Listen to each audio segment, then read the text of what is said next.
সংবিধান সংস্কার পরিষদের অধিবেশনে আহ্বান নিয়ে বিরোধী দলীয় নেতার নোটিশের উপর আলোচনার জন্য মঙ্গলবার সময় নির্ধারণ করেছেন সভাপতির আসনে থাকা deputy speaker barrister Kaiser Kamal. এদিকে বিরোধী দলীয় নেতার এই নোটিশই বৈধভাবে উত্থাপন করা হয়নি বলে দাবি করেছেন স্বরাষ্ট্রমন্ত্রী সালাউদ্দিন আহমদ।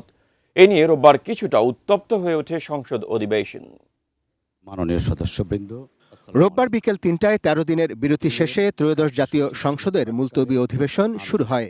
ডেপুটি স্পিকার কায়সার কামালের সভাপতিত্বে প্রথমবারের এই অধিবেশনে প্রারম্ভিক বক্তব্য দেন তিনি। মতভেদ থাকবে, বিতর্কও হবে, কিন্তু তা অবশ্যই শালীনতা, যুক্তি এবং পারস্পরিক সম্মানের মধ্যে থাকা প্রয়োজন।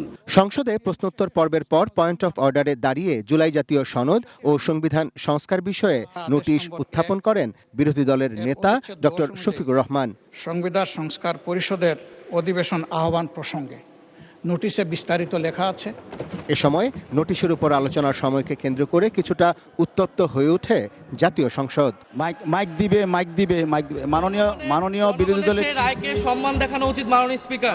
পরে জরুরি জনগুরুত্বপূর্ণ সম্পন্ন বিষয়ে মনোযোগ আকর্ষণ বা সংসদের ৭১ বিধির আলোচনার পর আবারও মুলতবি প্রস্তাব উত্থাপন করেন বিরোধী দলীয় নেতা।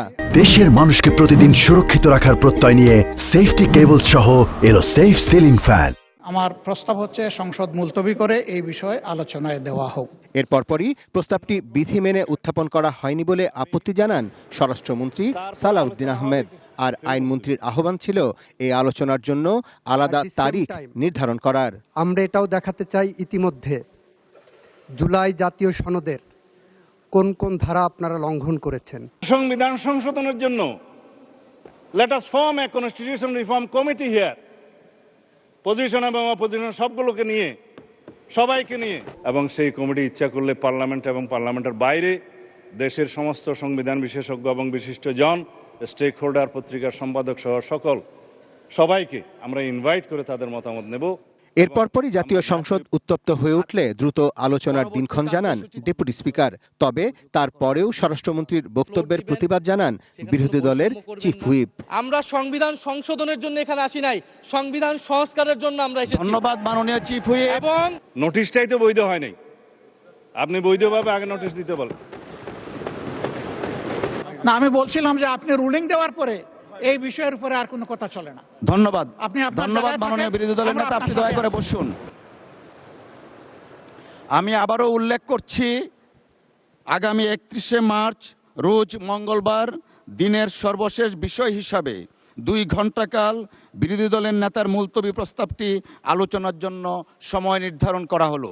ধন্যবাদ। এরপর সরকার ও বিরোধী দলের সংসদ সদস্যরা বারবার এই ইস্যুতে কথা বলতে চাইলেও কাউকেই সুযোগ দেননি ডেপুটি স্পিকার।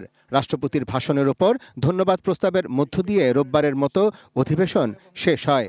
সোমবার আবারও সংসদ বসবে বিকেল ৩:৩০টায়। মাননীয় স্পিকার, আপনাকেও ধন্যবাদ জানাই, অভিনন্দন জানাই। Arafat Siddiqui, ATN news, Dhaka.